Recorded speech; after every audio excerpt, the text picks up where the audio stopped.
So whatever became of all that Russian gold that was sanctioned by the West?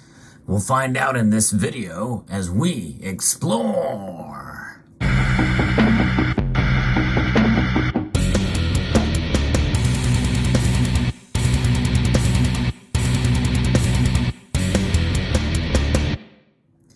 The sanctions against Russia have not had the desired effect that many had hoped from the Western nations.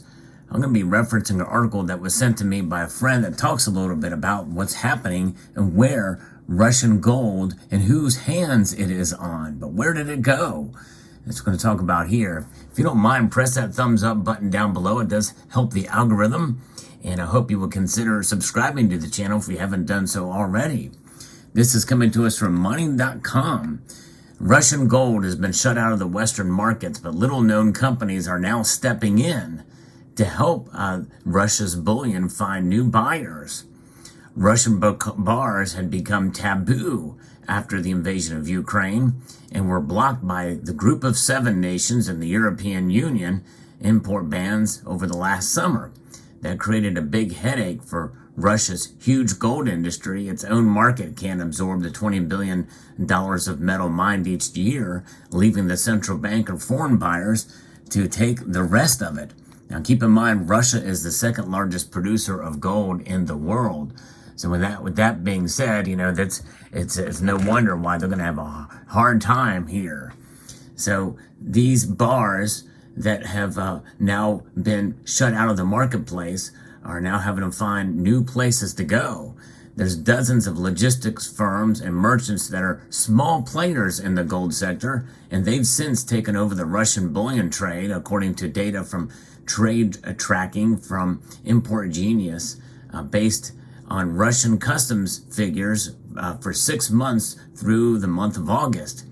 And instead of massive shipments going to London to sit in vaults of top bullion banks like JP Morgan Chase, HSB Holdings, and Russian supplies are now heading piecemeal to places like the United Arab Emirates, Hong Kong, and Turkey, where there are no restrictions. And for many of us, this is no surprise. It's another example of how the global commodities trade is being rerouted in the wake of Russia's war in Ukraine. G7 and European Union sanctions banned the import of Russian gold in their own markets and prohibited companies based in them trading it elsewhere. But firms in other countries are still allowed to deal in Russian metal due to the lack of secondary sanctions. So there's no suggestion any rules are being broken. And this is why I think the BRICS nations are strengthening and getting their own logistics in place, and is largely probably driven by Russian gold here. And the global transport of precious metals is dominated by security companies like Brinks and Loomis, which stopped carrying Russian bullion after the war began. The gap left has been filled by companies like V-Power Finance Security out of Hong Kong, which says it moves cash and gold for some of China's biggest banks. It handled more than $300 million of Russian gold shipments through Hong Kong in March through August of 2022.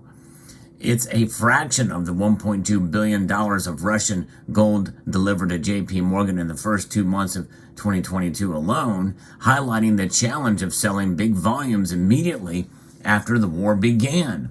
But the new sales channels are helping, and miners Polymetal International PLC and Polyus PJSC have been able to draw down unsold stockpiles they built in the first half of 2022. So the UAE has emerged as the top new destination for Russian gold, with more than $500 million being exported there in the 6 months through August. Most buyers were based in Dubai, which has long been a hub for precious metals trading between the East and West. And Paloma Precious Metals, a trader with offices in Dubai's Free Zone in Gold Souk, imported $109 million according to the data. Al Bahrain Jewelers, another Souk-based dealer, took over $50 million of gold from Russia. The metal was sourced through the Abu Dhabi-based subsidiary of Open Mining AG, a trading firm founded by ex-Glencore PLC executives whose major shareholders include sovereign wealth fund Mubadala Investment Company. Some Dubai merchants appear to have little specialized experience in precious metals.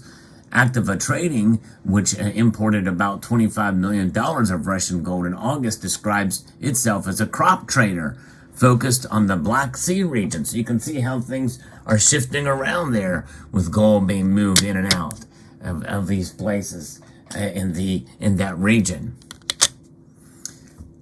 Paloma and Open Mineral declined to comment on the data, by the way. V-Power, Al Bahrain, and Jewelers and Activa didn't respond to emails and phone calls so you can comment. I guess they don't want to really be, tied down to this or seen as a blatant being tied to it. But nonetheless, we know this is happening. A lot of this was predictable, but it's interesting and fascinating to see how it's being played out in this area here. Turkey has become another key destination. Again, another not much of a surprise there, with about $305 million of Russian gold passing through Istanbul airport in the March through August period of last year, according to Import Genius. And we know that Russia is the second biggest gold miner out there, and that is weighing in on getting this gold out and distributed to these other markets. There have also been shifts in who's conducting transactions within the nation of Russia.